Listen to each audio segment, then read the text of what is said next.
All right, before we get started, I want to mention I am very much a casual zombies player. This is not coming from somebody who loves doing hardcore, high ass rounds, fucking, usually what I'll do is I get to like 36 or 41, I extract and dip because by then I've gotten set up, I've used the weapons a whole bunch, and I'm kind of bored. I want to go play something else. That's how I am.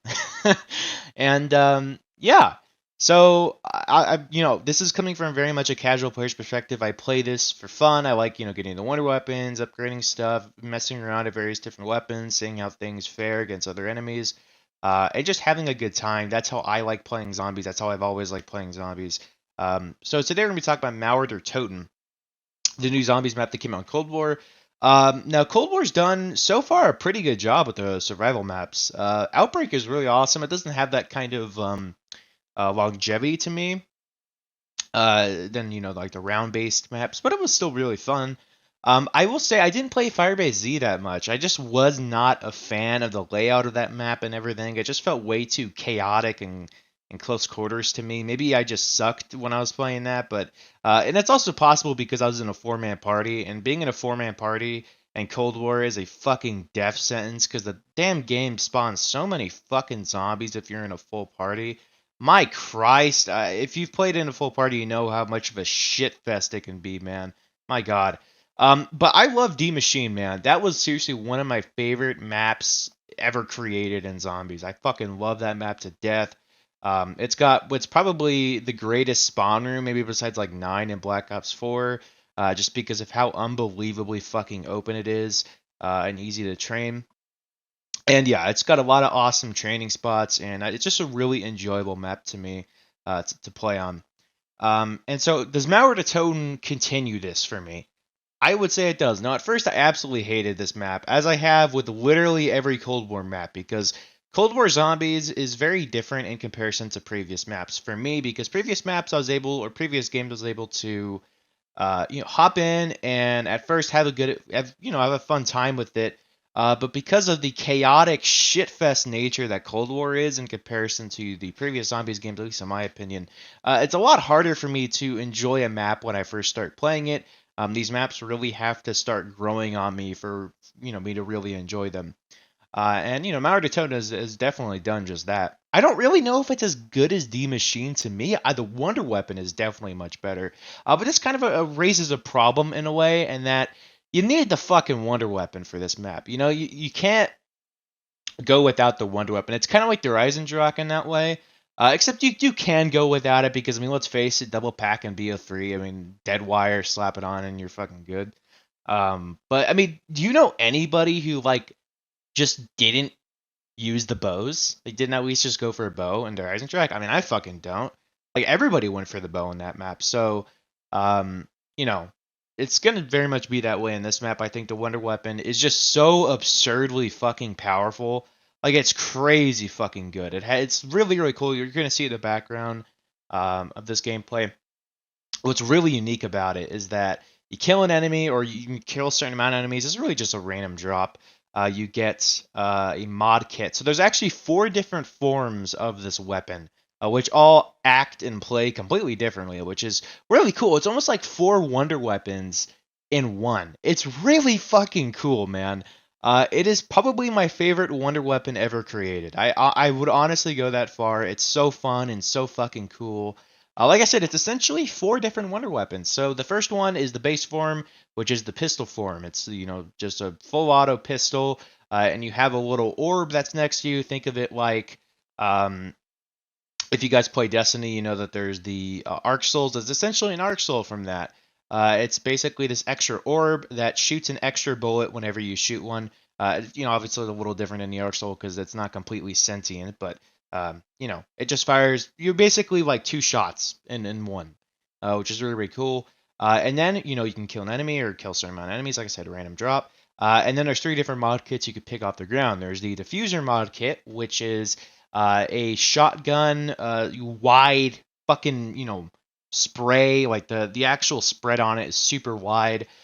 You have an assault rifle, sort of one that shoots like this laser beam, continuous laser beam. If you guys play Destiny, it's a trace rifle pretty much. And then there's the last one, which is my favorite, which is basically shooting these little seeker rockets. So you can walk onto an enemy and it'll actually seek out multiple different targets. And, it's kind of like these little rockets. It's really crazy fucking cool. Like, it's hard to really explain what this thing really is. It's just a really cool little rocket launcher sort of thing, except it's more like a handheld rocket launcher. It's really unique and really cool. I really enjoy it. And the wonder weapon here is just so fucking cool. I think it's called the Cerberus, man. It's such a fucking badass wonder weapon. There are three ways about getting it, as per usual. There's some sort of like, uh, you know, standard easy way. Well, not easy, but like direct way to do. You could directly earn it by do a little Easter egg. And I looked it up and it just seemed way too overly complicated. So I did the second thing, which was spam fucking trials until you're able to get it. You just do a certain amount of trials, be able to go to a legendary award. Hopefully you get it. It usually takes me around 3 to 4 legendary drops to be able to actually get the wonder weapon. And then you could get it from the box. I would honestly say the best way to me to do it, um, is just do the trials. I think that's probably just the best way. For me personally, as someone who doesn't really want to do these specific fucking Easter eggs just to get shit, um, anymore at least. I don't really like doing that anymore. But yeah, that shit was really fucking annoying to me. But like getting the pack and getting the power on and everything was super easy in this map. And generally, it's just like one of those maps that you just go into. It's not like overly complicated. It's just like a fun map. Lots of different training spots. Um, Lots of fucking training spots, dude. Holy shit. And some pretty funny characters to go alongside of it. I mean, Kravchenko's back, which is kind of crazy to see because when I first saw him on the screen, I immediately was like, fucking Dragovich, Kravchenko, Steiner, these men must out. Like, I forget if that was the exact order that Reznov said it, but that kind of shit. And this is like the first fucking thought when I saw his name. I was like, "Fuck you, bitch! I hate you. What are the numbers, you fuckhead?" Oh, it's yeah. Anyway, I think that's pretty much gonna cover it. I mean, there's not really much to talk about with zombies maps. It's free, so if you have Cold War, go fucking play it. It's solid. Um, this game is very much one of those games though where you have to actually play a lot to get better, and not just from like a skill perspective, but from upgrades and shit. There's a lot of upgrades in this game, and it's not like Black Ops 3 or something where you really don't need to level up a whole bunch and upgrade a whole bunch of shit to be able to actually do good. Um, no, you have to upgrade a lot of your shit, get the different crystals to upgrade your perks and your weapon classes, and literally like objectively better things. Like you do more critical damage, or more damage in close range, or you can getting a kill while down completely fucking revives you. It's crazy fucking shit. And that's really kind of depending on your point of view, a downside or an upside. So yeah, I fucking really like this map, man. I'll have to play it more to really be like, oh my god, I love this map. But for right now, I really like it. I've been having a lot of fun with it. And it's just like a really solid, fun, simple map to play. And I think that's just kind of like the end of the day, what makes these zombie maps so great in Cold War to me, is that they're just like simple and fun. They're not overly complex. I feel like they kind of we're doing BO4 and they're like, okay, maybe we need to go back a little bit. We need to go back to our roots on making things that are not completely over necessarily fucking complicated.